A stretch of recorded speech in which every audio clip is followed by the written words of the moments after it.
perhaps be looking at incentivizing investment, incentivizing industry. Are you looking at any specific incentives, Mr. Naidu, to draw in investment into the petrochemical space? Better my friend has to tell that. Mr. Singh, let's address the issue, and of course also the dilemma that the Chief Minister spoke of. Energy consumption, energy demand in India growing at 7 to 8% and is expected to grow even further. We do have a significant renewable energy target as well, along with, of course, the existing fossil fuel driven energy. What do you see as the mix going forward? But more importantly, as the Chief Minister was pointing out, leveraging Andhra Pradesh's strengths to ensure that investment moves there. Thank you, Shireen. First of all, let me thank Honorable CM for inviting me here and put our perspective. As was explained by Honorable CM then about the advantages what Andhra is having. So Andhra is having the geographical as well as demographical in a kind of human resource, the culture of working. I think this is a tremendous kind of opportunities in the state of Andhra. We had been present in Andhra for quite some time, almost about 3 decades, and we find that it has been one of the most conducive state in that. Let me thank Honorable CM from core of my heart that I met almost about few months back, and I came to meet him only for 5 minutes, but I think that lasted for about an hour, and I could get a clear kind of mentoring in that meeting more than anything else, that what we are thinking, that how the green energy can be utilized. And let me just try to put forward here the point is that now the energy we have studied in our school that energy can be transformed from one form to the other form.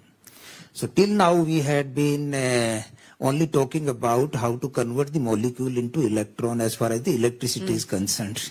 And now we are dreaming rather than we are putting action that how the electron can be converted into molecule. Yes. And that molecule will be will be served as a kind of the petrochemical also. And as you know very well that the foundation stone for the first hydrogen hub in the country was laid by Honorable PM, I think then with all kind of support and persistence from Honorable CM. About a month, not even a month back, then as recent as that, and this is going to be the first hydrogen hub. And this is going to be green chemicals coming out of that. And once you are having the chemical, the hydrocarbon, the beauty of the hydrocarbon is, and I'm sure that Mr. Sani will be able to explain far better because he's a chemical engineer, I'm still a mechanical engineer.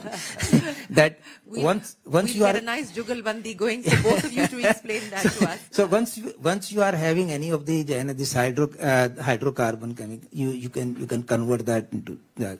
So it's not only to be the crude which need to be imported and then converted into the kind of downstream into petrochemicals, other chemicals, etc. But maybe I think soon we will have our own self-reliance on that side, and the story is starting from the state of Andhra. And what started like as an IT story in the country, similarly I'm sure that the story of this green chemicals and the petrochemicals and then kind of actual transition and the net zero will be the path which will be really enabled by this kind of. Well, that certainly is the hope. Yes, sir, you wanted to say something. No, I'm very happy. This is where people are talking as on today green hydrogen. Then NTPC has come one step forward. Now nearly 1.87 lakh crores investment over a period of 7-8 years. And also Honorable PM has laid foundation and backward integration with green energy, that is solar, wind, pumped energy, everything.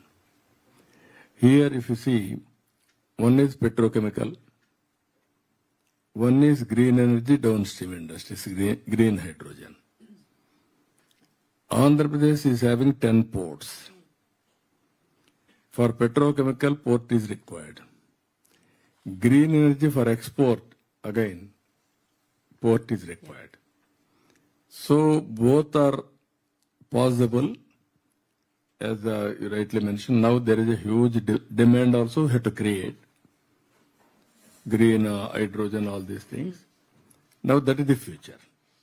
For sustainability, we have to bring reforms in, I can say, fuel or energy. Earlier we were all talking, and also downstream industries, so many chemicals, and also other areas also. Now, as you rightly mentioned, now people are talking about green energy, then how to go for hydrogen, ammonia, all these things. If necessary, how to convert again power. This is a very interesting situation is happening today now. For that, Andhra Pradesh is the leader. 30% of green energy, green hydrogen by 2030, Andhra Pradesh is going to add in the country. We are proud of it. 1/3 from Andhra Pradesh.